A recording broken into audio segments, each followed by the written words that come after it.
Olá, sejam bem-vindos ao Headcast. Já estamos no nosso episódio 17, né, Lengler? Exatamente. E hoje a gente está com um convidado muito especial aqui. É muito bom quando a gente pode gravar um episódio com alguém que a gente admira muito, já vem admirando ao longo de muitos anos do trabalho, mais à distância, e agora a gente está tendo a oportunidade de conversar mais diretamente com o nosso colega, um dos nossos mestres atualmente, aí, que é o Ricardo Kern.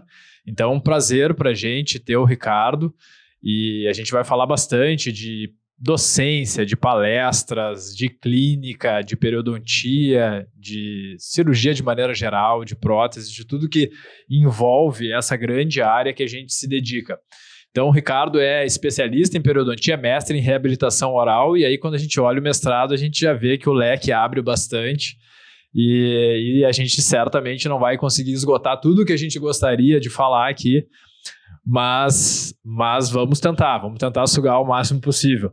Estou com o Guilherme Lengler aqui, então, meu colega aqui na Head Education, e eu sou o Lauro Ayub, periodontista, o Guilherme implantodontista, então a gente está com todas as áreas contempladas aqui.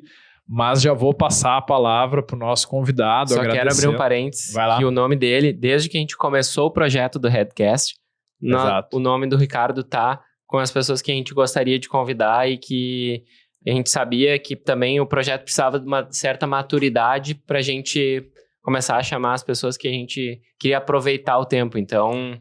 Exatamente. Ele já era um nome que tava no nosso stand club do ITI a gente já sempre tinha na lista, né? Mas a gente sabe que a agenda dele também, Brasil e fora do Brasil, não é muito fácil. E então já vou passar a palavra para ti, Ricardo, agradecendo, e já vamos começar a falar um pouquinho da tua história de vida na odontologia, aquela coisa de que por onde começou, né, tudo isso. E aí a gente vai seguindo aqui nos temas. Muito obrigado pela presença aí no nosso Headcast, e tá contigo a palavra. Salve, salve, Guilherme, Lauro, vocês estão profissionais, hein? Que isso! Entonação de voz, aí tá bom mesmo pro Headcast número 17, isso aí, dá para fazer dinheiro. Vamos lá! Legal, obrigado por ter convidado, tá? É um prazer aí poder realmente fazer parte. Receber um convite de colega sempre é uma honra, então, e o bate-papo sempre é legal, né? Essa troca um pouquinho que a gente pode se conhecer um pouco melhor aí é legal. Então, obrigado por ter convidado. Nós que agradecemos. Mas e aí, Ricardo, como é que as coisas começaram? Tá, vamos até daqui a pouco pular a história de por que decidiu fazer odontologia, mas sendo dentista, né? Tá formado lá, aí como é que foi? Como é que foi esse início? Como é que foi a decisão? Vou fazer essa especialidade, vou começar a trabalhar aqui, não vou. Minha vida, eu quero ser um dentista de consultório, eu quero ser professor, porque muita gente começa no consultório e depois vai se dar conta que tem um dom ali na parte didática. A gente sabe que a gente acompanha, vê até a questão dos desenhos, além da qualidade da documentação dos casos, né? Então tem toda uma estrutura docente aí por trás. Como é que as coisas começaram? Quando a gente olha para trás, né, e vai achando as explicações aonde a gente alcançou hoje, é difícil a gente visualizar o que nós estamos fazendo hoje, o que nós estamos construindo para o futuro. Então, é interessante como pequenos pontos na trajetória, elas fazem com que você acabe guinando por sentidos diferentes. Por um exemplo, periodontia. Por que periodontia? Porque quando eu fiz aqui na Federal do Paraná, disciplina de periodontia, nas primeiras aulas clínicas, um dos monitores que apareceu, que era o Xandão, né? Eu não recordo o sobrenome do Xandão. Ele falou, cara, esse dente dá para fazer aumento de coroa clínica. Vai lá falar com o professor que eles vão te liberar para fazer a cirurgia, tem que fazer assim, assim, assado. Logo no comecinho da periodontia me deram a oportunidade de fazer um aumento de coroa clínica. Pensa no negócio mais bacana, né? Fazer um procedimento desafiador logo no começo e tudo. E dali para frente eu falei, não, essa é a minha área, é periodontia, vou começar, quero operar, quero fazer. Ficava caçando aumento de coroa para fazer nas outras cadeiras de outros colegas. Aprendi a fazer aumento de coroa e não sabia raspar ainda. Sim, sim. Mas então ali você vai guinando e você passa a gostar mais daquilo que você está fazendo e dedicar mais esforço. Então, a periodontia nasceu justamente por um acaso, né, de desenvolver essa especialidade. E da graduação para pós-graduação para especialização, foi automático já, para todos nós aqui, a nossa geração, era uma geração que para se estabelecer dentro do mercado de trabalho, a gente achava que precisava ser especialista, né? Eu acho que é automático. Quem teve a condição de sair da faculdade, já poder pagar um curso de especialização, entrar no curso de especialização, tentou fazer o mais rápido possível, porque esse era o caminho a seguir, né? E aí, então, eu acho que eu saí da faculdade, me formei em janeiro. A festa da minha formatura foi no mesmo dia do começo da minha especialização de periodontia. Eu prestei as provas antes, na época que tinha prova para entrar em especialização. Sim, sim. Nós somos dessa época também. Que legal. Vamos falar quando, né? Que legal, mas é legal a gente eu sou professor na graduação e a gente às vezes perde, né, um pouco a noção do quanto que pode impactar um aluno, às vezes a gente oportunizar ali um procedimento ou ele ter contato com algo daquela especialidade ali, pode às vezes determinar a área que ele vai seguir, porque daí começa aquela história, a gente gosta mais do que a gente sabe mais e trabalha mais, então acaba às vezes definindo o rumo da carreira da pessoa. Mas aí, nesse sentido, entrou na especialização, tá, se viu lá como um periodontista, como é que as coisas começaram a acontecer na carreira? Como é que foi isso? Já era consultório, não era? Era uma dedicação para o estudo naquele momento? Como é que as coisas foram acontecendo na tua vida? Depois essa passagem para o mestrado, teve um intervalo de tempo, não teve? Como é que foi isso aí na carreira? Não, perfeito, né? Outro objetivo que eu tinha lá no começo era a docência. Por gostar, eu acho, dessa questão de compartilhar. Querendo ou não, a docência, a gente tinha uma visão muito, né, romântica do status do professor e tudo mais. E aquilo, de certa forma, era um pouquinho do foco que eu queria buscar. Então, quando terminei a especialização, acho que o meu gap ele foi menos de um ano para eu entrar no mestrado, me estruturar para o mestrado, porque o mestrado que eu fiz foi um mestrado integral. Então, eu entrava na Universidade de Ponta Grossa, segunda-feira, 8 da manhã, eu estava entrando no campus, estava começando a aula no campus, e eu saía de lá sexta-feira à tarde e voltava para Curitiba. Eu ainda morava, Ponta Grossa, Curitiba é bem perto, né? 1 hora de carro, 1 hora e meia de carro. E eu trabalhava aqui na sexta à noite e sábado para fazer aquela graninha extra de moleque novo, né? Tinha que ter para poder ter as coisas e tudo mais. Então, eu acabei fazendo o mestrado e a ideia era entrar justamente na docência. Quando eu fiz a Universidade Federal do Paraná aqui, e eu me apaixonei pela periodontia, eu fui monitor até o final da universidade. Então, eu fiquei na cadeira de periodontia direto, assim. E muitos dos alunos que entravam, meus colegas, que eram os calouros, eu ajudava e sempre estava presente ali e tudo mais. Então, era o menino da pério lá ajudando todo mundo. Aí saí, fiz especialização, logo na sequência, super precoce, e logo depois da especialização já entrou no mestrado. E como eu tinha bastante conexão nos meus ex-professores aqui da Federal, tudo, algumas oportunidades elas começaram a aparecer para mim bem precocemente. A primeira delas por sorte, né, um dos meus professores de especialização de pério, quando eu deixei a periodontia, um dos professores saiu para fazer o pós-doutorado dele na Inglaterra. E ele me chamou um dia, quando a gente estava terminando já a disciplina, ele falou: Ricardo, eu vou sair tal data, e eu sei que você vai querer fazer o mestrado, mais ou menos vai ser na época que você vai estar entrando no mestrado aqui, e se der tudo certo, eu vou sair, eu vou te chamar para você ficar no meu lugar.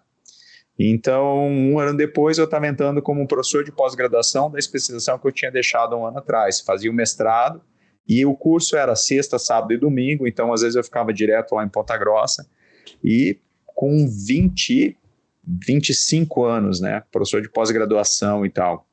Joia. E outra oportunidade que apareceu para mim foi aí, então, em Curitiba, 1 ano e pouco depois, para coordenar uma especialização de periodontia numa escola de pós-graduação nova que estava abrindo aqui. Então, tudo na minha vida ela estava acontecendo no sentido que eu tinha organizado. E o consultório também, né? Eu sempre trabalhei com clínica geral, focando um pouquinho de pério. Eu acho muito difícil sair, já executar a especialidade de maneira isolada, né? Eu não vejo isso eu executando somente pério hoje, e nunca ouvi. Mas então estava tudo correto assim na minha vida para que realmente eu continuasse naquela carreira, né? E até que nasceu minha filha, cara. Quando nasceu minha filha, com 27, eu estava com 28 anos para 29, isso. O início é difícil, assim, para minha esposa na época, até os 6 meses, assim, sempre a minha filha era uma criança que demandava muito cuidado e tudo mais, e eu naquela correria louca de consultório, pós-graduação aqui, montando, indo para Ponta Grossa e tal, e aí um dia, quando a minha filha estava com 3 meses, eu cheguei em casa no domingo, aí eu olhei assim em casa, olhei para a cara da minha ex-esposa, olhei para a cara da minha filha, assim, bebezinho, assim, falei, meu Deus do céu, o que eu tô fazendo, né, cara? Eu vou ter que botar grade aqui, né? Tá aqui, porque alguém vai se atirar desse negócio, sabe? Aquele cansaço, assim. Claro. E aí eu decidi, cara, desistir das aulas. O outro professor estava voltando, mas eu estava convidado para fazer parte do time, eu desisti de tudo, liguei para todo mundo, falei, preciso só de eu vou ficar um tempinho aqui, mas eu vou ter que ir abrir mão. O consultório estava ok, estava estável, então eu achava que era mais fácil eu conseguir controlar minhas coisas e, obviamente, rotina, né? Em horário de trabalho normal, sem ser final de semana. Então a opção foi ficar em consultório só e cuidar da minha filha, né? E aí, logo na sequência, nasce o segundo. E aí, isso é um gap de alguns anos já, que eu acabei me desligando completamente da área de docência. Aí eu só fiquei no consultório, fiquei cuidando da molecada. Eu fui voltar para receber, eu recebi alguns convites para começar a dar umas aulas de novo, também por um caminho que eu já vou contar ali na frente para vocês. Olha, quase 8, 9 anos depois. Então, eu fiquei 8 anos, assim, somente dedicado a consultório e as coisas depois aconteceram lá para frente por outro caminho completamente distinto. E aí eu voltei a poder fazer o que eu gostava, mas realmente por outra porta que se abriu, assim, uma direção completamente oposta daquela que eu estava fazendo, né? Mestrado e tal. Que a gente já sabe, inclusive, que é uma porta internacional, mas o Guilherme quer falar aqui. Eu quero te fazer uma pergunta, porque, assim, a gente sabe que quem tem essa veia para docência é muito difícil parar de documentar, né? Então, a gente olha nos teus casos do Instagram e hoje em dia eu vejo muita gente que posta só o resultado imediato. E tu vê no teu Instagram tem resultado... Agora, acabei de olhar, tinha resultado de 21 anos. Então... Putz, desculpa, não queria ter falado dos 21 anos ali, que faz que tá atendendo já. Já passou. Mas tá desatualizada essa tua informação. Mas assim, durante esse gap, como é que foi a questão porque tem numa das entrevistas que a gente fez aqui, que o Gustavo Brito, que é um cara excelente em documentação, ele nos falou assim, fotografe para ser um dentista melhor. Não para postar, não para dar aula. Uhum. A fotografia vai te tornar um dentista melhor. Como é que foi nesse gap? Como é que tu lidava com essa documentação? Pensando na docência, pensando... E exige uma curva também, né? Muito. E a gente vê pela foto dele ali o dentista não documenta. Daí ele diz assim, agora eu quero começar a documentar legal. Eu quero igual o Ricardo quer. Ele não entende que vai ter algum tempo para chegar lá, né? Eu concordo em parte nessa questão, assim, você quer ser um dentista melhor, começa a documentar. Com certeza, documentação ela vai, de maneira explícita, te ajudar, te cobrar naquilo que você quer melhorar. Mas documentar sem que você tenha um propósito, a não ser querer melhorar, é muito difícil alguém conseguir manter a frequência de documentação no dia a dia. Eu acho isso... O cara tem que ser muito organizado mentalmente para conseguir fazer isso. E evoluir até, então, né, Ricardo? E evoluir, cara. Porque parar procedimento, fotografar, e principalmente quem trabalha com cirurgia, é outra dinâmica. Quem trabalha com estética, ele já tem um pezinho ali perto. Agora, quem trabalha com cirurgia é outra dinâmica. Então, mas sim, eu concordo plenamente. É muito complexo para quem trabalha com cirurgia. Se é pra ficar só pra ti, às vezes é uma coisa que tu não te estimula tanto a corrigir aqueles erros que tu tá daqui a pouco fazendo ali na hora, porque se tu tem um objetivo que vai mostrar aquilo, que tu vai usar aquele material de alguma forma, de fato, tu te dedica mais, né? Tu corrige mais. E essa questão da documentação, assim, na época do mestrado, a gente fazia documentação das coisas lá para trás e tudo, mas de maneira bem precária. Eu não sabia fotografar corretamente para 2003, 2004, né? E depois de um tempo, até eu tenho um gap sem documentação no consultório, mas essa história de voltar a documentar no consultório de maneira consistente e tentando uma qualidade maior, ela veio por uma necessidade que era a comunicação minha com o laboratório de prótese, tá? Então, na época aí, eu acho que era 2009, 2010, a gente trabalhava muito com a parte estética, eu e o Marcelo, né? Sempre trabalhava assim, enceramento, faceta, aumento de coroa clínica, às vezes prótese PF1 imediata, tem uns casos muito bacanas naquela época, e o grande problema era assim, o que eu penso, o que eu quero e o que o técnico do laboratório tem na cabeça dele. Então vamos fazer o enceramento, joia. Cara, eu preciso aumentar isso e isso, aquilo. Mal você mandava uma foto inicial para o cara, uma moldagem. Então sempre o que a gente recebia de volta e eu queria oferecer para o paciente nunca casava, né? Era retrabalho e tudo mais. E em 2010 eu fui, sem querer, fazer um curso. É isso que eu falo, os pequenos pontos que a gente depois não visualiza o que eles vão trazer para você naquele momento, mas que eles realmente mudam muito a vida da gente, né? Eu fui fazer um curso com o meu técnico de laboratório, que era o Ricardo Bressan. Ricardo Bressan, ele fazia os meus enceramentos e a gente sempre precisava organizar melhor as coisas.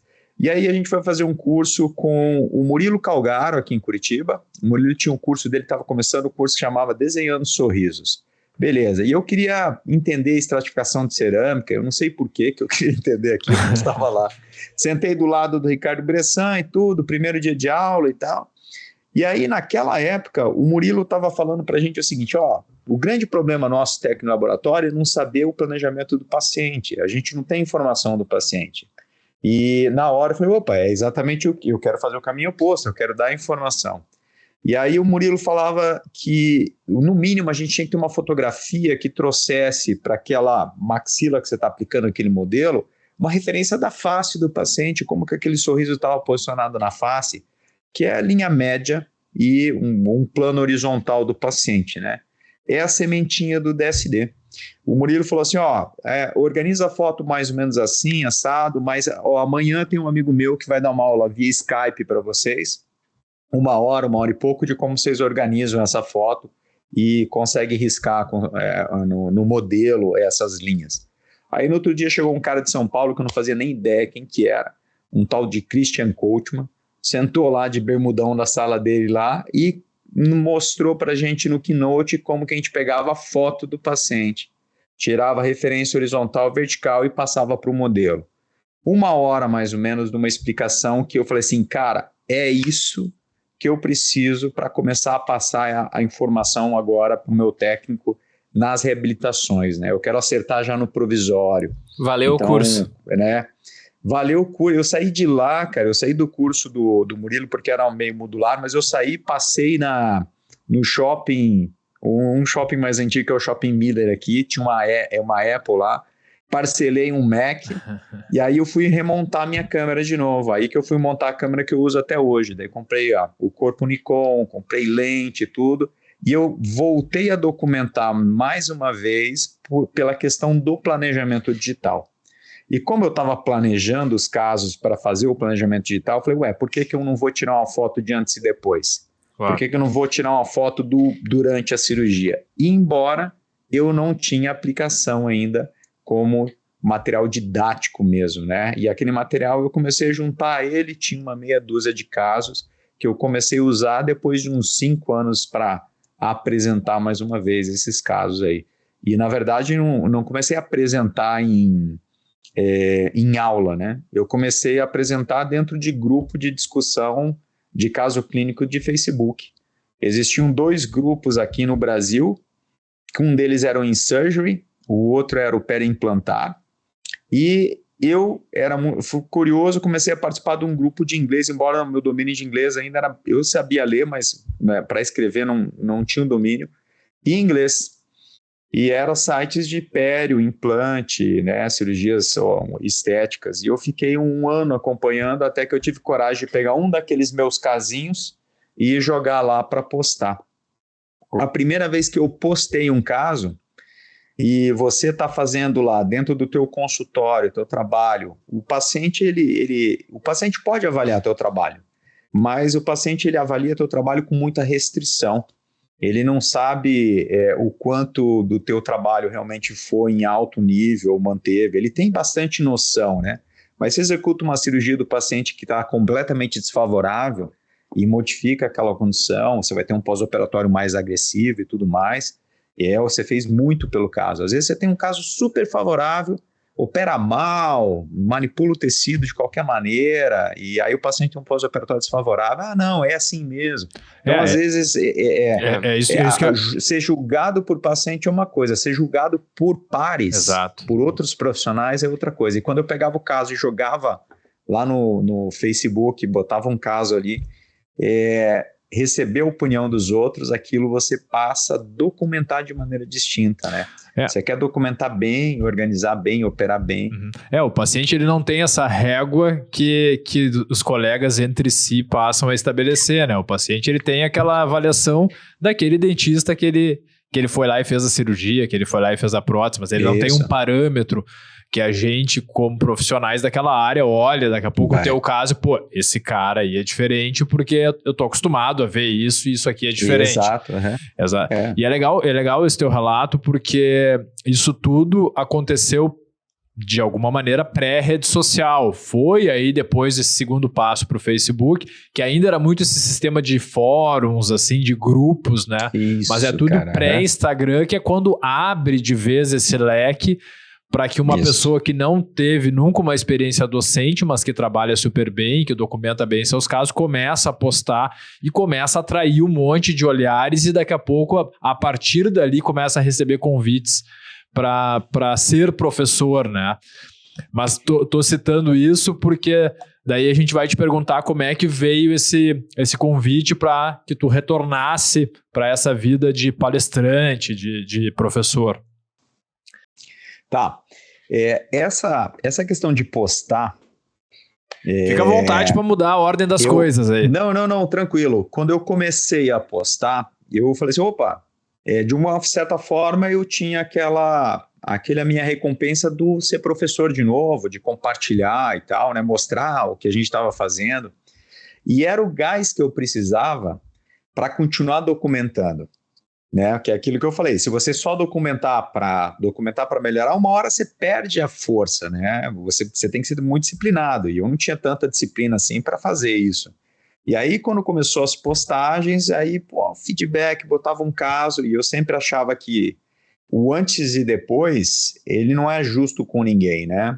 Você não ensina nada, é legal você mostrar o que você fez, mas num grupo de colegas, você mostrar um antes e depois, eu acho que aquilo, cara, não contribui. Então a ideia sempre foi documentar de maneira com que eu mostrasse pelo menos um passo de alguma coisa que a gente, num procedimento, alguma coisa porque, assim. Especialmente em cirurgia, né, Ricardo? Desculpa te interromper. A gente olha um antes e depois, sei lá, um acompanhamento de 6 meses pós-cirúrgico e a foto inicial. E ali, às vezes, o resultado final tá legal. Mas a gente não sabe tudo que aconteceu para chegar ali. Pode ter ficado horroroso durante um bom período. O paciente pode ter tido uma experiência horrível. Pode ter tido uma série de aspectos ali nesse meio de caminho que depois, ao final, foi um resultado bacana. Mas quando mostra-se todo passo a passo, daí é mais fácil da pessoa que é técnica naquela área também poder fazer essa análise, né? Opa! E até para o dentista que está começando se comparar e entender que para ele chegar até aquele ponto, ele tem uma curva também. Não é mágica. Não. Né? Exato. Não é mágica, exatamente. E aí tem eu entrei num ciclo de documentar, montar às vezes um caso clínico que pudesse acrescentar alguém. Na outras semanas, quando eu estava fazendo uma outra cirurgia, aqui eu tenho uma coisa diferente, ou aqui eu vou documentar uma sutura que eu não mostrei antes. E acabava documentando e postando.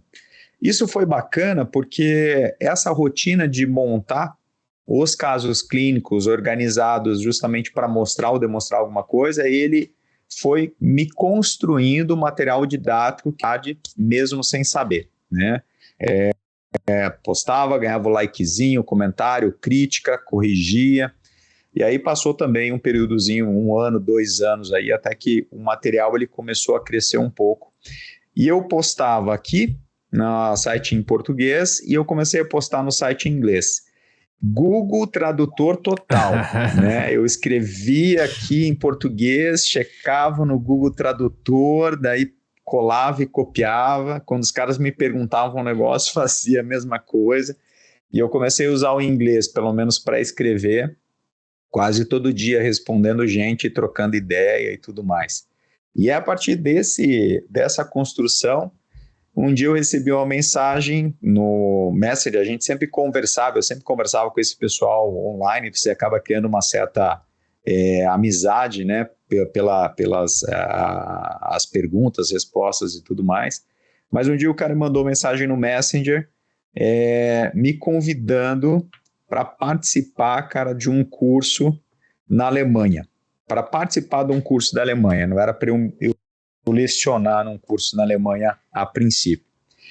Esse cara, ele tinha estruturado o site dele já, o Facebook dele há muito tempo, na época tinha 80 mil pessoas participando, muito ativo, era uma pessoa que ele já havia promovido cursos, tanto no Canadá como na Austrália, e ele estava retomando essa questão de reorganizar cursos, e ele tinha lá a ferramenta que era 80 mil dentistas focados em cirurgia, e ele tinha pessoas que estavam constantemente postando dentro do grupo dele, chamando bastante atenção. Então, o que ele fez? Ele organizou um curso, cara, na Alemanha, na cidade de Baden-Baden, que era 2 dias de curso. Era assim, como ser speaker, ou qual que era, né, as bases para, de repente, você subir lá e dar uma palestra ou dar um curso. E aquele convite, quando ele fez, eu falei, cara, que fantástico isso, né? E eu sabia que como ele convidou várias pessoas do grupo, ele queria, obviamente, fazer o curso, mas ele queria também ver quem daquela galera que estava lá presente todos os dias postando e escrevendo, teria uma condição, de repente, de realmente ele promover um curso no futuro. E aí, peguei minha mala e fui lá para a Alemanha para fazer esse curso de 2 dias. E foi assim, cara, um período de estresse para mim gigantesco na época, porque eu não falava inglês direito. Então, comecei a todo dia de manhã escutar audiobook, eu ia para o consultório a pé, voltava, sempre tentando praticar mais o listening, tentando falar, correndo atrás. Eu lia muito artigo antes, né? Mas só ler você desenvolve uma área tua das habilidades, né? E aí, cara, aquela loucura, eu falei, cara, como é que eu vou entregar um curso? Como é que eu vou eu tinha que dar uma palestrinha de 30 minutos lá no primeiro dia, para eles avaliarem e darem o feedback. E, cara, como é que eu vou lá dar uma palestra em inglês, cara? Cara, eu vou desistir desse negócio. Vai dar um branco, vai dar um bloqueio. Esse era um estresse, cara. O outro estresse que eu tinha acabado de separar. Sim. Daí, também, cara. Eu falei, cara, senhor. E o terceiro estresse, cara, era assim, a clínica que vocês estão vendo aqui hoje, que eu, Marcelinho, a gente se mudou em 2016, Eles entregaram esse prédio aqui em 2015, 2014 e 2015. Foi um pouco antes de eu receber esse convite. Quando eles entregaram aqui, foi depois das eleições da Dilma, quando o Brasil teve aquela crise. Vocês lembram disso? Sim. Eu tinha que pagar 50% desse imóvel e os bancos não me financiaram, cara. E Caramba. aí, de uma hora para outra, eu tinha que pagar metade do imóvel. Cara, eu vendi um carro, daí a gente tinha um outro carro menorzinho, mandei, emprestei dinheiro do meu pai, da minha irmã, que eu falei, vou vender essas crianças. O que eu vou fazer? O que o Mercado Livre aceita? O que o mercado... Nossa, cara, eu comprei essa passagem para ir para lá com um cartão de crédito do meu pai, barbadão já, pai de 2 moleques, uma menino. Tive que pegar o cartão de crédito do meu pai para comprar a bendita da passagem. Pai, eu te pago e tudo mais. Então, assim, o estresse meu para viajar era... Sim. E aí fui eu lá para Baden-Baden lá, cara. Cheguei em Baden-Baden, essa história é bacaninha. Cheguei 7 da noite, na época tinha o Airbnb, eu falei, pô, né, mais barato, vou achar um lugarzinho, Airbnb. Cheguei na estação de trem, aí na estação de trem eu comprei um pão, um vinho e uma banana. Falei, cara, tenho a minha janta, vou achar meu lugar, amanhã eu apresento, eu era o segundo a apresentar. Cheguei lá, cara, um apartamentinho pequenininho, bacana. Eu falei, cara, que legal, tô na Alemanha, cara, tô em Baden-Baden, que joia, né? Comecei a tomar um vinho, comi minha banana, um pedacinho de pão. Deixa eu dar uma revisada nessa apresentação, que eu tô aqui há 20 dias treinando decoradinha, que eu vou apresentar amanhã, né? Daí era uma cirurgia, era uma técnica de cirurgia e tal. E aí eu peguei e parei assim, quando você começa a tomar um vinho, começa a ter ideia, sabe como é que funcionam as coisas. Aí naquela hora eu tive um momento assim, eu realizei o seguinte, cara, falei, cara, esse cara me chamou aqui não porque eu faço só cirurgia, ele me chamou aqui porque eu consegui, naquele momento, juntar muito do planejamento digital, era reconstrução de tecido e condicionamento. Então era começo e meio e fim, é por isso que eu tô aqui, cara. E o que eu vou fazer agora? Já eram umas 9 da noite. Eu vou remontar essa apresentação. Caramba. Aí eu fiquei lá até as 3 da manhã remontando a apresentação. No outro dia, o lugar do curso era, cara, 1h15, cheguei. Eles conversavam em inglês, eu não conseguia entender metade das frases, porque o inglês, né, de dia a dia era muito rápido. Um australiano falando, tinha outros caras de fora. Eu não conseguia pegar as piadas, né, a coisa assim, eu falei, opa, tá, beleza, mas você vai entrando devagarinho. Quando eu apresentei, levantei lá, eu parei na frente, obviamente na hora uma audiência pequena, eram 12 pessoas, parei aqui, eu apresentei 30 minutos e eu não mexi os 2 pés, cara, da posição que eu tava, porque não tinha nenhum neurônio livre para mexer os pés, cara. Era só tentando achar as palavras e ver qual que era o próximo slide e tudo mais, cara. A hora que eu terminei, aquele suor frio, assim, e tal, a hora que eu terminei, aí os caras, pô, tá, bacana e tudo mais. Aí esse cara que é australiano, ele levantou e falou bem rápido, assim, 2 frasinhas com 2 sentenças curtas, né? Ó, parabéns, eu vi aquilo que eu vim aqui para ver. Parabéns, Ricardo. Cara, eu peguei aquilo, falei, cara, que legal. A segunda frase do cara foi alguma coisa do sentido. Você conhece Las Vegas? Você já esteve em Las Vegas? Alguma coisa assim. Eu, naquele meu inglês precário, você entende parte porque você entende e parte porque você assume que o cara tá te falando aquilo, né? O cara te mostrando uma fruta, o cara te oferecendo aquela fruta. Então, ela falou essa fruta e tal.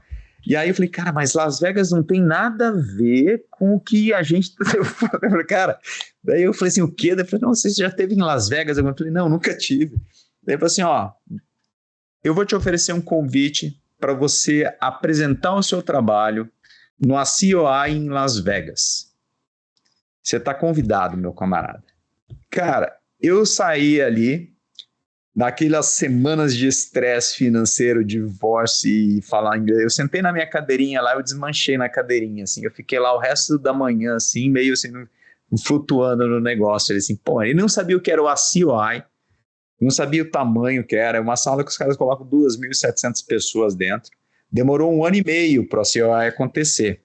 Mas mesmo assim, foi um negócio assim, aquele ponto ali foi um dos pontos que é de divergência das coisas. E esse mesmo grupo, tardiamente, começou a organizar encontros com pessoas, um meeting de gente de todos os lugares, e ali eu conheci muita gente, e a partir daquilo, os cursos fora do Brasil começaram, e eles começaram antes que eu tivesse alguma oportunidade aqui de docência dentro do Brasil.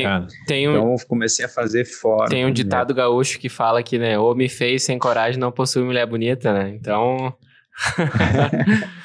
a coragem tem que ter... Pois isso acabou sendo, para todos nós, assim, é uma característica que quando a gente pensa no teu trabalho, principalmente na parte de palestras, de docência, é muito essa questão da internacionalização, né? É justamente isso que tu falou, acabou acontecendo muito mais fora do Brasil para depois acontecer no Brasil. E aí eu já emendo com uma pergunta para ti que é... ok, a partir dali as coisas começaram a acontecer, os convites começaram a fluir, e atualmente, como é que é a tua agenda? Né? Como é que é a tua vida hoje? A gente vê, quem te acompanha ali, que tu passa por diversos países ao longo de um ano e tem viagens para lugares até... Isso é uma coisa que a gente pode comentar também com a gente, tem lugares assim que são aqueles países... prováveis, que as pessoas pensam que tá na lista ali nos 10 principais países para conhecer, e tem lugares também que... E os bem exato, prováveis. E também tem lugares que não são aqueles lugares mais prováveis. Como é que é a tua vida hoje? Como é que tu divide isso? Quanto que é clínica, e que é a maior parte, obviamente, mas o quanto que é a vida de professor por aí, né? E depois eu ainda vou emendar com a parte de rede social, porque ali é ser professor também, né? Quando se escolhe o que vai colocar, quando se trabalha os conteúdos ali tá sendo professor para muita gente, né? Não, primeiro a questão dos lugares improváveis, né? Cara, odontologia existe em todo aquele lugar, né? Então, e aí você junta, às vezes, oportunidade e curiosidade. O cara me convida para ir num lugar, primeiro eu pergunto, beleza, eu vou lá trabalhar, ótimo, estou realizando uma coisa que eu corri atrás. Segundo, quando que eu vou ter a chance de estar naquele lugar claro. e visitar? Eu nunca escolheria como os 10 primeiros, você falou assim. Então, bora lá, né? Aí tem uma lista, cara, de lugares bem fora do normal mesmo. Hoje, cara, eu organizo minha agenda, eu tento organizar minha agenda basicamente 50-50, tá? 50% dedicado a curso, 50% dedicado ao consultório, tá? Eu acho que você só fazer uma coisa ou outra, por exemplo, se eu vou para curso agora, Ricardo, o curso tá bom, vai, só curso. Com a dinâmica que a gente tem hoje da odontologia, da pério, cara, e se você ficar só na docência em pouco tempo, sem botar a mão na massa, saber a realidade clínica, saber o que está acontecendo, testar alguma coisa, botar a mão ali, eu acho que você acaba perdendo um pouquinho daquela essência que justamente te criou para estar lá falando, né? Então, eu não estou nem perto ainda da pessoa que eu quero ser operando. Eu acho que a prática clínica sentada ali, para mim, é fundamental. Isso aqui, eu todo dia estou tentando melhorar naquilo que eu estou fazendo e tal. Então, 50% é muito bom. Ano passado foi um pouco atípico, porque ano passado foi o final da pandemia, e eu tive que pegar 2 anos de cursos que acabaram sendo postergados e condensar um pouquinho nesse ano passado. Então, ano passado, a minha dinâmica, durante 7 meses seguidos, eu viajei 3 semanas, e aí a gente fazia um circuito, ia batendo nos lugares do curso e voltava e ficava entre 7 dias a 10 dias aqui para atender paciente, ficar com a molecada, lavar roupa, com certeza. cortar cabelo, cortar unha, passar buchinha. Sim. Mas legal, e aí legal. voltava de novo. Legal. E os cursos lá fora, eles têm uma modulagem de 3 dias, então eu vou para um lugar, eu fico 4, 5 dias num lugar. Quando dá, às vezes eu dou um gapzinho, fico 1 dia a mais, e aí, então, porque se voar daqui para a Europa já são 10, 12 horas, né, escala São Paulo e tudo mais, ou mais que isso ainda com a escala, então tem que realmente aproveitar um pouquinho. Eu passo muito tempo construindo a agenda. Sim, mas... e entra várias coisas. Mas legal, uma frase que tu disse, que eu tô muito longe ainda do cirurgião ou do profissional, tecnicamente, ali, que eu gostaria de ser. Porque isso é legal para quem tá ouvindo, porque às vezes as pessoas se cobram uma pressa e olham para... daqui a pouco pro Ricardo Kern e pensam assim, pô, o cara já tá... eu quero chegar lá. Se eu chegar no Ricardo Kern, eu tô muito bem. Exato. Se eu chegar ali, eu já tô muito bem. E essa busca, ela tem que ser constante. E aí eu te pergunto, tu faz curso como aluno ainda? Tu participa de algum curso como aluno? Tu quer... quero lá ver o Otto Zur... no curso dele. Eu sei até, eu lembrei agora do Otto Zur, porque eu tava no EAO em Lisboa, 2019, se não me engano, pode ser, e tava com um grupo lá de Ribeirão. Eu fiz especialização Império, mestrado Império, lá na USP de Ribeirão Preto, e aí também passei por essa experiência que tu passou, de fazer um mestrado em tempo integral. No caso, eu não conseguia ir voltar tanto de Ribeirão para Porto Alegre, então eu fiquei lá 2 anos e pouco, dedicado, mergulhado ali no mestrado em tempo integral. E eu lembro que o pessoal saiu de Lisboa, desse EAO, e foi fazer o curso em Munique, e eu me lembro de tu estar lá no curso e até ser meio que aquele cara que era o representante dos brasileiros ali, porque era um grupo de brasileiros, né? Mas tudo bem. Não era representante nada, mas assim, cara. apresentando ali, falando lá na frente. Eu me lembro de algumas coisas ali que tu estava liderando meio que o grupo. Não era liderança nada, não. O que aconteceu? Cara, assim, é uma oportunidade que a Buy Innovation abriu pra gente na época lá. A gente comprava o material, eles levavam a gente para lá e tudo.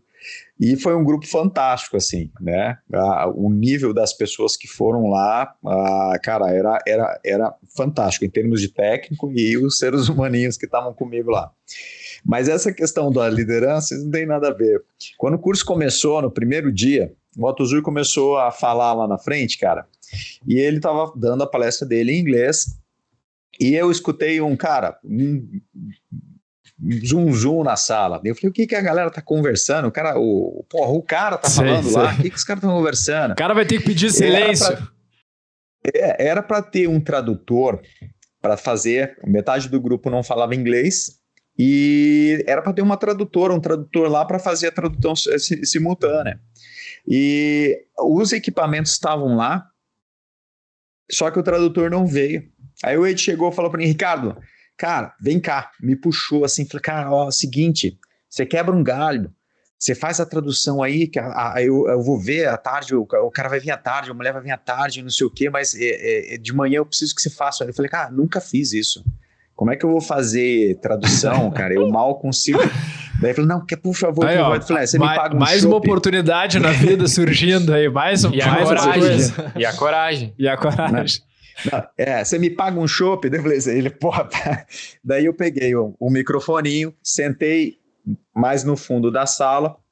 E aí o legal também é o seguinte, porque aquilo é o que a gente faz todo dia, né? Claro. Cirurgia e tudo mais. Claro. Você pode perder uma palavra do que ele está falando, ou não entender a palavra que seja, mas você consegue manter ali a sequência e tudo, e fazer grande parte da tradução.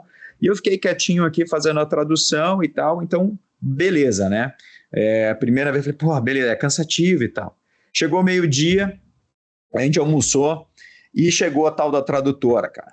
Porra, falei, beleza, toma aqui os microfones e tal, beleza, vamos lá. A tradutora, cara, era uma mulher de 1,95 m, grandona, salto alto, e ela, quando começou a fazer a tradução, não tinha aquelas caixas de isolamento, ela foi lá e parou do lado do Otto Zur. Você já viu o Otto Zur? O Otto Zur é pequeno, cara. Ele é baixinho, mirradinho assim e tal, esguio. E aí ela parou do lado dele, e ela falava, cara, no mesmo tom dele. E ela não era da área, ela interrompia o Otto Zur para perguntar algumas coisas que ela não sabia. Sim. Cara, deu 10 minutos, todo mundo falou assim, volta. Ó, quantos chopp você quer para terminar a tradução. Então, a única coisa que eu fiz foi fazer ser tradutor 2 dias lá. Ganhei o livro do Otto assinado, dedicação, foi legal, bacana, assim, mas foi uma experiência legal lá, cara. Que legal. Eu lembro de ver vídeos, fotos, alguma coisa assim, que tu tava ali com o microfone, com o grupo todo, e aí eu acho que alguém comentou comigo alguma coisa, mas eu não lembrava exatamente o que era. Era isso aí. Que legal, que legal. E vamos falar agora, Ricardo, um pouquinho disso que a gente já vem falando, que é essa inter-relação das áreas, né? Aqui na Head Education, no nosso canal, que a gente tem criado e falado muito sobre essa questão da multidisciplinariedade. A gente, inclusive, lançou um curso recentemente sobre sorrisos de gengival. E quando a gente for olhar para a demanda de sorrisos de gengival, imagina assim, ó. Eu sou periodontista, tenho um colega nosso que é bucofacial no grupo, tem o Lengler, o Guilherme Lengler, que atua também na área de reabilitação. A especialidade base é a implantodontia, mas atua como reabilitador.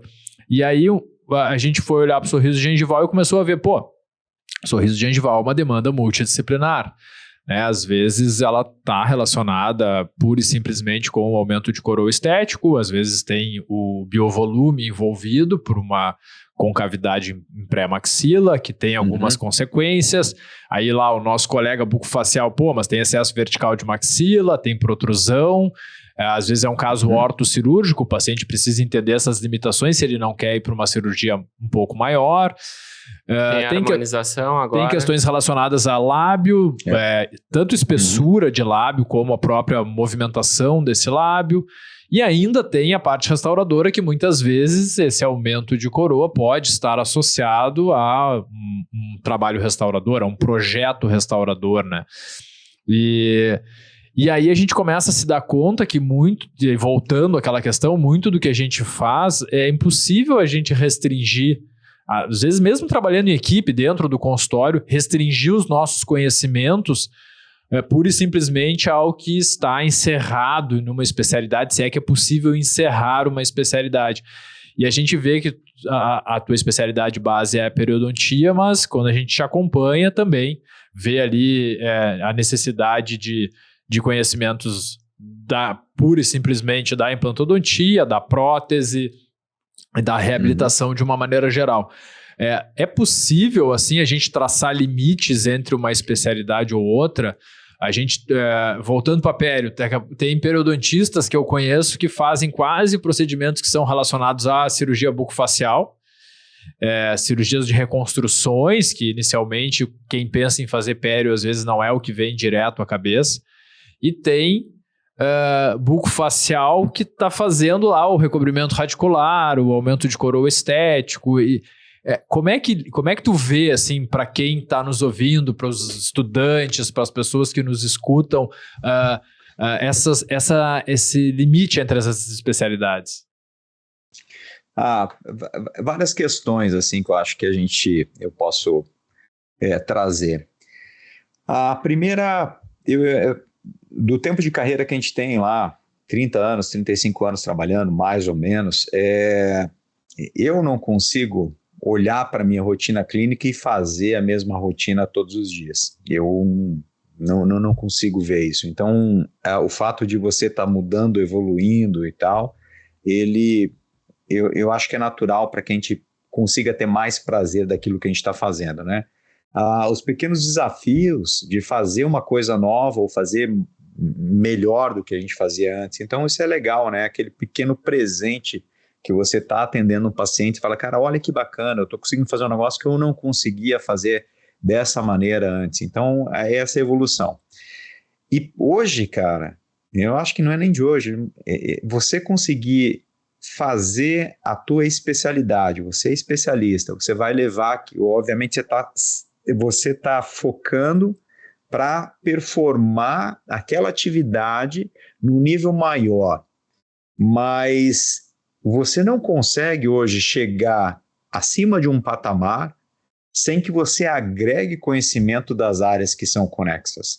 Impossível, né? E você pode extrapolar para qualquer parte que vocês já fizeram uma inter-relação entre várias delas em relação ao sorriso gengival, mas eu só faço a periodontia que eu faço hoje, junto a implante e dentes, porque, cara, eu fiz muita prótese, e muito condicionamento em prótese, e depois aquilo para o implante, pô, já foi, eu não consegui inverter o caminho, né? Agora eu vou aprender prótese, ia demorar. Então, assim, as coisas aconteceram justamente por essa parte. Profissionalmente, você fala assim, Ricardo, eu vou ser especialista, eu quero só fazer especialista e eu quero só trabalhar com pério no meu consultório.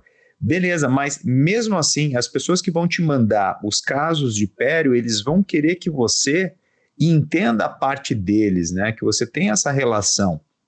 Então, até um endo hoje, se o endo não souber exatamente a questão da reabilitação em cima daquele dente, cara, nem o endo fica sendo seu parceiro comercial, né? O colega que você vai trocar, assim, o endo tem que entender um pouquinho do que é a tua demanda, o que precisa, então não vejo como abandonar. Hoje eu não falo nem especialidade, o cara tem que ser um clínico geral e, né, ter uma especialidade para poder se aprofundar ou focar um pouquinho mais em determinados pontos, mas hoje, depois de 22, 23 anos formados, eu acabo executando mais a parte cirúrgica no consultório, porque eu tive que afunilar dentro da agenda que a gente tem hoje aqui e a gente construiu uma equipe que consegue fazer muita coisa.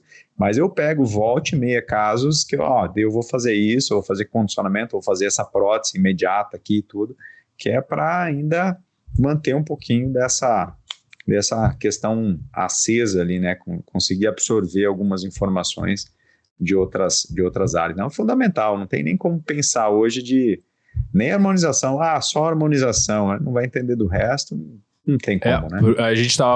Quando a gente até puxou esse assunto do sorriso gengival, porque a gente se deu conta, as pessoas têm esse interesse por rapidamente aprender uma das técnicas, né, de tratamento, uma das técnicas que estão envolvidas com a demanda. E às vezes elas vão lá, né, fazem seu curso e aprendem super bem aquela técnica, só que muitos dos casos em odontologia, vocês trabalham ainda mais com a reabilitação, veem isso, eles exigem uma leitura diagnóstica e de planejamento e até de ordem dos procedimentos que vão estar envolvidos, consequentemente até da equipe que vai precisar estar envolvida nesse caso, se tu não é aquele profissional que executa todas as etapas, que é um conhecimento que ele precede até a execução ou treinamento de uma determinada técnica. O cara vai lá, faço aumento de coroa clínica, digamos, aí falando da nossa área, periodontia, super bem, mas eu não sei interpretar que nesse caso tem uma necessidade, às vezes, de uma leitura do bucofacial, ou que tem uma necessidade... Então, como é que eu vou, né, Aí eu sou lá um super técnico em uma determinada... ali num determinado procedimento que está envolvido na demanda, mas me falta conhecimento, e a gente vê muito isso na pério, né? A gente que trabalha com essa área, o cara às vezes é super bom naquela técnica ali que está envolvida na demanda, mas e aí? Vai fazer, mas vai fazer mesmo assim, com a limitação do resultado, né? Dado que a indicação talvez não seja completa e você precisa de outras áreas, mas é o que acontece. Aconteceu um pouco na nossa carreira também, né? Essa visão, ela vai construindo aos poucos, você vai sempre estudando, mas eu também fiz aumento de coroa clínica lá para trás, sem ter noção, às vezes, de outras áreas de reabilitação, do sorriso em si, olhava dentro da boca para ver simetria, aí o paciente tinha uma maxila com diferença. Então, assim, você não vai deixar de fazer o procedimento, mas você não pode deixar de buscar de melhorar, né? A gente sabe que, Ricardo, eu sou recém-formado, cara, eu quero aprender alguma coisa. Não, peraí, você vai fazer aumento de coroa clínica, você tem que entender de tudo. Beleza, quantos anos então? Sem trabalhar. Então vai, mas tem que ter humildade para saber que tem que buscar a informação para ir crescendo. O diagnóstico, né? É o diagnóstico. Porque eu acho que a partir do momento que ele domina de alguma forma o diagnóstico, até para discutir com o paciente as limitações, né? Vou fazer essa etapa. Essa etapa é a que eu faço e está indicada para o caso e vai trazer um benefício grande para esse caso. Saber diagnosticar vai tirar o colega, principalmente o recém-formado, alguém que está começando, do perrengue. De colocar, por exemplo, um paciente de sorriso gengival com excesso de gengiva ali, o cara precisa fazer um implante. E aí, faz o implante e depois daí faz o aumento de coroa depois. Uhum. E aí, não calculou a posição 3D do implante, vai ficar com cinta aparecendo, com um pilar curto, biologicamente ruim. Então, o diagnóstico, ele vai salvar a gente. Isso. E aí entra as fases e a qualidade de serviço prestado, né? Você consegue lentamente prestar um serviço com uma maior qualidade para os pacientes e aí é o crescimento de mercado. Quando eu estava na faculdade, um dos professores nossos lá falou assim, curva de odontologia para você chegar lá no auge do seu consultório, né? São 15 anos. Cara, eu baixei a cabeça e falei assim, nossa, 15 anos é uma ova, cara. Eu vou sair daqui 3 anos, 4 anos, vou mandar brasa. O que me impede de começar a trabalhar e tal? Pô, já estou fazendo um monte de coisa. Cara, eu acho que essa previsão, ela foi bem curta, inclusive, cara. Realmente, não é que você não vai trabalhar integral, né? Não é que você não vai conseguir sustentar a tua casa, não é isso que a gente está falando. A gente está falando da questão justamente de praticar uma odontologia que você consiga chegar num nível legal, assim, que você gosta. Olhar para trás e melhorar sempre, né, cara? Essa é a ideia. É aquilo que a gente falou lá, 20 anos, a gente está correndo atrás. A odontologia, ela é muito mais dinâmica hoje. Não é fazer, né? É entender o porquê tá fazendo também. Por que tá fazendo. Exato. Legal. Ricardo, a gente fala sempre, né? Os temas não se esgotam, mas o tempo do nosso episódio começa a se esgotar. Então, eu vou já abrir para te fazer, assim, para dar um espaço para tu fazer considerações finais, mas já te perguntando, assim, questões de dicas, assim, para os colegas que nos escutam, que nos assistem, né? O que tu deixaria de dica, assim? Primeiro, 2 dicas. Uma que tu imagine, assim, de mindset, né? Daquela coisa, assim, faça de tal maneira, alguma coisa humana e de mindset. E a segunda, bem técnica, assim, o que é importante o que é determinante, às vezes uma dica de consultório mesmo. A gente teve aqui colegas que falaram, hoje, se eu tivesse que dar uma dica muito técnica assim para um colega, eu diria, tenha um estúdio para fotografar o paciente. Outro vai falar, tenha uma câmera fotográfica. O outro vai falar, sei lá, faz um curso tal sobre manipulação de tecidos moles. E aí eu vou mais ou menos nessa linha para te fazer essas 2 perguntas aí. Uma geral, o que tu acha que foi, ou o que tu acha que foi determinante para que as coisas acontecessem na tua vida profissional, alguma coisa mais de mindset e uma de técnica mesmo, de detalhe odontológico ali. Cara, eu não sou muito guru, né? Tem um monte de gente que é meio guru e traz. Eu não tenho essa mão, assim, de trazer. Quando você estava falando, eu estava tentando pensar um pouquinho alguma coisa que de repente possa ajudar alguém, tá? Vamos lá, cara. Eu vejo, até juntando um pouquinho que a gente falou da documentação, quando você tira uma foto e você apresenta o seu trabalho. Tem um livrinho, cara, que é um livrinho que é do Malcolm Gladwell, que eu gosto dos livros dele. Tem um dos livros dele que ele descreve que para você atingir a alta performance em qualquer coisa que você faça, você tem que dedicar 10 mil horas em cima daquele trabalho. E eu fiquei muito tempo pensando aquilo na minha cabeça. Eu falei, 10 mil horas, né? Eu até queria colocar nas palestras e tal. E um dia eu falei, cara, mas 10 mil horas do quê? 10 mil horas com qual intensidade? Porque se fosse 10 mil horas, meu paciente que passa fio dental e escovação, esse cara já tem 20 mil horas que ele ficou escovando dente e ainda aquela escovação é uma porcaria. Porque não teve, das 10 mil horas que ele ficou escovando lá, não teve nenhum momento que ele estava conectado realmente do como a escovação deveria ser e tudo mais, né? E esse é um exemplo, uma brincadeira. Mas quando você quer melhorar em alguma coisa, você quer fazer quer ficar bom em oclusão, você quer ficar bom em cirurgia, você pode repetir 20 vezes a mesma cirurgia, mas se você não está naquela cirurgia para fazer a melhor cirurgia possível de você executar em todos os momentos daquela cirurgia, com concentração, foco, se cobrando, e quando você documenta, não só tem a questão da documentação em si, porque você vai pegar aquilo e mostrar para os seus pares. Então, a intensidade, o foco de tudo que você está fazendo é muito grande.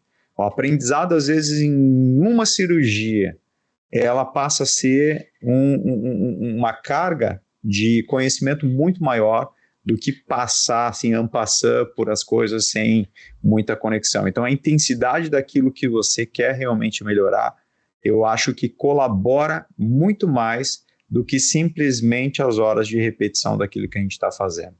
E nesse caso, juntando aquilo que a gente falou, a documentação e a apresentação da documentação de repente, é legal, grupos, pares, né? Quando você discute, mostrar o que você está fazendo, eu acho que é um aprendizado, isso em questão de mindset. Eu acho que é aquela história, quando a gente documenta com a ideia de mostrar para os colegas, e a gente está naquele momento da cirurgia, é como se a gente tivesse todos esses colegas aqui atrás da gente assistindo o procedimento. Assistindo. Então, aquele teu olhar é completamente diferente, né? Não é aquele profissional que está lá escondido no consultório, só com o paciente, que vai ter um olhar leigo sobre aquele resultado, e ninguém mais técnico vai ter acesso àquilo ali. Ele só vai ver aquela pessoa circulando na rua, sorrindo parcialmente e tudo mais. Quando a gente documenta e tem essa ideia de mostrar para o colega, é como se esse grupo todo de colegas estivesse atrás do mocho ali, observando o que a gente está fazendo, né? Principalmente se a gente mostra as etapas do trans. Não só como tu falou ali Muda completamente. Muda completamente. E muda completamente ainda se tu tiver realmente 6 colegas assistindo. Exato. Só se tu estiver pensando nos 6 colegas, já muda. Se tu tiver com os 6 colegas... Porque a foto ainda tu pode descartar, né? Não, esse caso eu não vou usar, não ficou legal. Mas se eles estiverem ali, daí já... Mas é um exercício muito interessante. É interessante, sim. Isso aí. Tem que estar presente. Isso em relação a mindset. E a outra que é uma dica... Cara, esqueci o que eu ia falar. Anota as coisas, para não esquecer. Essa é a dica. Anota. Piada idiota. Não, é o seguinte, para quem trabalha com cirurgia, principalmente de pério, né? Eu consegui me desvencilhar muito, assim, de copiar e colar a técnica. Obviamente, no final das contas, técnicas que funcionam, elas obviamente são reproduzíveis, mas tem um porquê dessas técnicas elas funcionarem ou não. A gente decora muita coisa em odontologia, né? A gente vai lá ler um artigo e classificação de retração, quando que funciona, quando não funciona, lê um outro artigo, limitação e tal. As pecinhas, elas são todas isoladas, mas o porquê não está lá. E, querendo ou não, biologia, fisiologia, quando você entende exatamente como que o tecido funciona, pelo menos na parte da pério, você começa a ter uma liberdade maior para customizar, para adaptar, para evoluir, para entender as técnicas que a gente acaba trabalhando. Principalmente em pério, porque pério, a questão da pério é o seguinte, a situação anatômica dos pacientes ela é tão diversa que você não consegue repetir a mesma cirurgia de um paciente para o outro. Eu não repito a mesma cirurgia no mês aqui. O paciente tem uma retração, classificação, sei lá, RT2, Cairo, canino inferior direito. O outro paciente vem com a mesma retração, o terceiro paciente vem com a mesma retração. Ótimo. Só que um fenótipo é fino, o outro dente está vestibularizado, o outro vestíbulo é raso, o outro tem um freio, o outro não tem área doadora. Todas as cirurgias, elas foram diferentes. Como que uma pessoa que vai começar, ela vai conseguir fazer um plano de tratamento? Então, beleza, vamos entender as técnicas. É fundamental a gente começar com esse degrau. Mas entender como o tecido funciona, a fisiologia do tecido que a gente está trabalhando, esse, na minha opinião, é o próximo grande passo na periodontia. A pério tem se desenvolvido muito, mas eu vejo ainda que o entendimento de fisiologia ele está começando a chegar em muito mais profissionais assim. E a partir desse momento, a pério ainda vai ter mais um boom ainda de evolução das técnicas e o que a gente está fazendo. Então, essa é uma das questões desse foco aí em termos de estudo ou entendimento. Prestar um pouquinho mais atenção nessa questão. Sensacional, isso aí. Bom, Ricardo, vamos então começando a nos despedir, agradecer demais aí a tua disponibilidade, a gente sabe que tu tá no consultório aí, quem vai receber o episódio não sabe que horas nós estamos gravando 10h38 da noite. Nós tem a família esperando em casa para jantar ainda, então vamos te agradecendo e foi um prazer. Aprendemos bastante, a gente admira o teu trabalho à distância e agora cada vez mais de perto. Agradecer meu colega aqui também, Guilherme Engler, pela parceria no episódio. Se você que está nos assistindo gostou do conteúdo, deixe seu like e não deixe de se inscrever no canal. E compartilhar com os amigos o podcast que... Esse vai valer a pena, né? Compartilhar. Ricardo, muito obrigado. Valeu, Ricardo. Pela presença. Uma boa semana aí. Grande abraço e até a próxima, pessoal.